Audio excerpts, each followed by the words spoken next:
திருவண்ணாமலை அருகே அரசு பள்ளியில் வழங்கப்பட்ட காலை சிற்றுண்டி உணவில் இறந்த நிலையில் பள்ளி கிடந்த சம்பவம் பரபரப்பை ஏற்படுத்தியுள்ளது.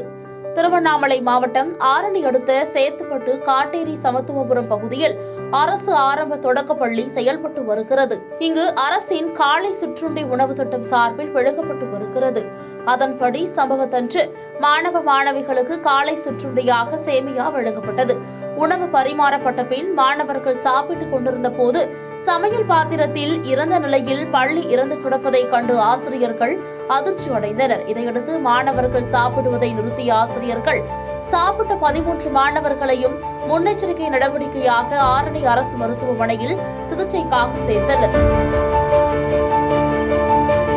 அங்கு அவர்களை பரிசோதித்த மருத்துவர்கள் மாணவர்கள் அனைவரும் நலமுடன் இருப்பதாக தெரிவித்தனர். தொடக்கப்பள்ளி மாணவர்களுக்காக வழங்கப்படும் காலை சிற்றுண்டியில் பள்ளி இறந்து கிடந்த சம்பவம் அதிர்ச்சியை ஏற்படுத்தியுள்ளது. மேலும் ஆசிரியர்களின் முன்னெச்சரிக்கை நடவடிக்கையால் மாணவர்களின் நலன் காக்கப்பட்டுள்ளது. குழந்தைகளுக்கு வழங்கப்படும் உணவில் அரசு மேலும் கவனம் செலுத்த வேண்டும் என்பதே அனைவரின் கோரிக்கையாக உள்ளது. பாதகம் செய்பவரை கண்டால் நாம் பயங்கொள்ளலாகாது பாப்பா, மோதி மிதித்து விடு பாப்பா, அவர் முகத்தில் உமிழ்ந்து விடு பாப்பா.